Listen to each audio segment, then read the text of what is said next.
Pepsi খেয়ে পেপসির বোতল ফেলে না দিয়ে পেপসির বোতলে কাঁটা চামচ দিয়ে ছিদ্র করুন, আর দেখুন কত বড় আপনাদের সমস্যার সমাধান হয়। বন্ধুরা, আজকে দারুণ একটা টিপস তোমাদের সাথে শেয়ার করব। একবার দেখুন, দেখার পরে আপনি নিজেও করবেন আর বারবার করবেন। পেপসির বোতলে সামান্য লবণ, ফিনাইল, লেবু দিয়ে কোনো রকম কীটনাশক ছাড়া একদম হোম রেমেডি ঘরোয়া উপাদানে আপনারা আজকে মশা তাড়ানোর সহজ উপায় আমার এই ভিডিওর মাধ্যমে পাবেন।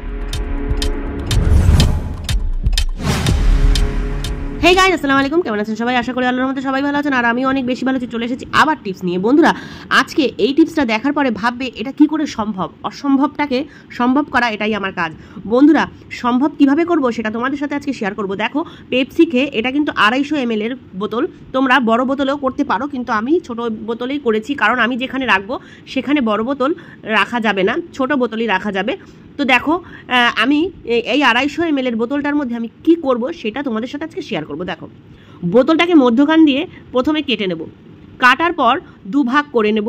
আর দেখবে বন্ধুরা, সাবধানে সহকারে কাটবে যাতে হাত কেটে না যায়, কারণ প্লাস্টিকের বোতলে কিন্তু অনেক ধার থাকে। কাটার পরে কিন্তু বন্ধুরা ভীষণ সমস্যা হয়, যদি ভুল করে একটুখানি উল্টাপাল্টা কাটা হয় তাহলে কিন্তু হাত কেটে যাওয়ার চান্স থাকে। তো সাবধান এই কাজটা করবে।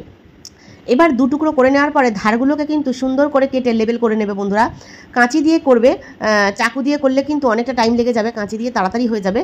এবার দেখো বন্ধুরা, আমি কি করব, চলে এলাম রান্নাঘরে। আর তারপরে কি করব, দেখো, কাঁচি দিয়ে কাটার পরে আমি কিন্তু এবার গ্যাস জ্বালিয়ে এরকম একটা ফক মানে কাঁটা চামচ গরম করব, গরম করে ছিদ্র করব। আর দেখো বন্ধুরা, এটা আমার ক্যাম্পার বোতল ছিল, পেপসির বোতলেও করতে পারো। ক্যাম্পার বোতলে কিন্তু উপরের দিকে এরকম লাইন থাকে বন্ধুরা, আর ওই লাইন ধরে কিন্তু আমি ফুটো করছি। দেখো কত সুন্দরভাবে ফুটো হচ্ছে, একসাথে কিন্তু চারটে চারটে করে ফুটো হয়ে যাচ্ছে। তা দারুণ লেভেলে কাজটা আমার হচ্ছে। আর এই ফুটোটা কিন্তু খুব সাবধানে করবে যাতে হাতে ছ্যাঁকা না খাও। আমি ছ্যাঁকা খেয়েছি, তাই তোমাদের সাথে বলে দিলাম তোমরা একটু সাবধানে করবে যাতে ছ্যাঁকা না খাও। এই দেখো, আমি লাইনভাবে 3টে লাইনেই আমি কিন্তু সুন্দরভাবে ফুটো করে নিয়েছি। দেখো কত সুন্দর ফুটো হয়েছে, আর দেখতেও কিন্তু ভালো লাগছে। এরকমভাবে ফুটো করে বন্ধুরা তোমরা কিন্তু পুরো বোতলে একটা ডিজাইনের মতন বানিয়ে নেবে, যাতে দেখতে সুন্দর লাগে, খারাপ না লাগে। তো ফুটো করাটার কারণটা তোমাদের সাথে অবশ্যই শেয়ার করব। এই বোতলে ফুটো করে বন্ধুরা তোমরা অবাক হবে যে এই বোতল ফেলে দেওয়া বোতলে ফুটো করে আমি কতটা উপকারের কাজ করছি। নিজেই ভাববে যে অনেক বড় একটা সমস্যার সমাধান করে ফেলবে। বন্ধুরা দেখো, তারপর আমি কেটে নিয়েছি, কেটে নেওয়ার পরে ফুটো করে নিয়েছি। এরপরে নিয়ে নেব এই বোতলের যে নিচের পাটটা, উপরের পাটটা তো ফুটো করেছি, নিচের পাটটা কিন্তু ফুটো করব না। নিচের পাটটার মধ্যে নিয়ে নেব হাফ, মানে যতটুকু পাট আছে তার অর্ধেক নেব আমি নুন। মোটা নুন নেবে বন্ধুরা, সরু নুন নেবে না। নুনটা যেন মোটা নুন হয়, দেখবে 10 টাকা করে প্যাকেট পাওয়া যায় মোটা নুনের, ওই মোটা নুনটা নেবে। তো নুন নেওয়ার পরে নিয়ে নেবে এই যে হাতি মার্কা ফিনাইল। দেখো, এটা হলো কালো ফিনাইল, এটা বেশিরভাগ হসপিটালে ব্যবহার করা হয়, তা ঘরেও অনেকে ব্যবহার করো। এটা কিন্তু মশা মাছি তাড়ানোর জন্য 1 নম্বর ফিনাইল। তো 3-4 চামচ মতন নিয়ে নেবে ফিনাইল। ভয় পাবে না, লবণটা কিন্তু গলবে না, লবণটা এরকমই থাকবে, গলবে না।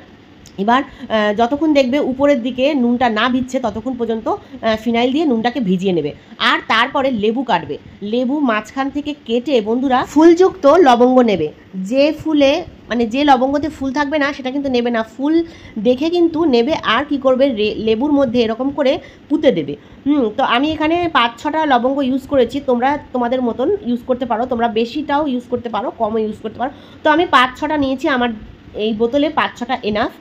এবার দেখো, এই লেবুর মধ্যে ভালো করে পুঁতে দেখো কত সুন্দর লাগছে না ডিজাইনটা। তো যাই হোক, এবার আমি এটাকে কি করব, এই যে ফিনাইল আর নুনের যে ডিব্বাটা রেখেছিলাম সেইটার মধ্যে কিন্তু আমি রেখে দেব। এবার কিন্তু বন্ধুরা এটা কার্যকরী, অনেক কার্যকরী একটা রেমেডি তৈরি হলো। বন্ধুরা ভাবতেও পারবে না যে এটা দিয়ে কি ঘরের এত কাজ হবে আর সব সমস্যার সমাধান হবে। হ্যাঁ বন্ধুরা, এটা দিয়েই সমস্ত সমাধান হবে। এবার কি করব, দেখো বন্ধুরা, চলে আসবো ড্রয়িং রুমে। আমার এরকম ছিদ্র বোতল আমি আমার বেডরুমে, রান্নাঘরে সমস্ত জায়গায় করে রেখেছিলাম, শুধুমাত্র লিভিং রুমে বাকি ছিল, মানে আমার ড্রয়িং রুমটায় বাকি ছিল। তো এখানে রাখার জন্য কিন্তু আমি আজকে বানিয়ে নিলাম। আগে আমি 3টে বানিয়েছি, আমার 3টে ঘরে রেখেছি, ডাইনিং রুম এ বাকি ছিল। আমি কিন্তু নিজে না ব্যবহার করে তোমাদের সাথে কিন্তু এরকম কোনো রেমেডি শেয়ার করি না যেটাতে আমার কাজ হয় না, তোমাদের আমি এই রেমেডি শেয়ার করি না। তো আমার ওই বেডরুমে 3টে রয়েছে, কিচেনেও রয়েছে। এবার আমার লিভিং রুমে রাখার জন্য আমি একটা বানালাম। তো দেখো, এটাকে নিয়ে কিন্তু যে কোনো চিপা জায়গায় রাখতে হবে। তোমরা পর্দার পিছনে রাখতে পারো, পর্দার পিছনে মশা থাকে, পর্দার পিছনে রাখতে পারো, ডাইনিং টেবিলের নিচে রাখতে পারো, সোফার নিচে রাখতে পারো, মানে যে কোনো চিপা চাপা জায়গায় যেটা চোখে না পড়ে এরকম চিপা চাপা জায়গায় রাখবে। যেসব জায়গায় পোকামাকড়ের উৎপাত বেশি হয় সেই সব জায়গায় এই রেমেডিটাকে রাখবে বন্ধুরা। বিশ্বাস করো, তো ভয়ঙ্কর গন্ধ, এতে কিন্তু মাথায় ঘুরছে আমার। তো দেখো, আমি কিন্তু এই রিমোটের পিছনে এই চিপা জায়গাটায় রেখেছি। তারপরে আমি চিন্তা করলাম এটা দেখা যাবে না, দেখো বাইরে দিয়ে কিন্তু এখানে রাখলেও দেখা যাবে না।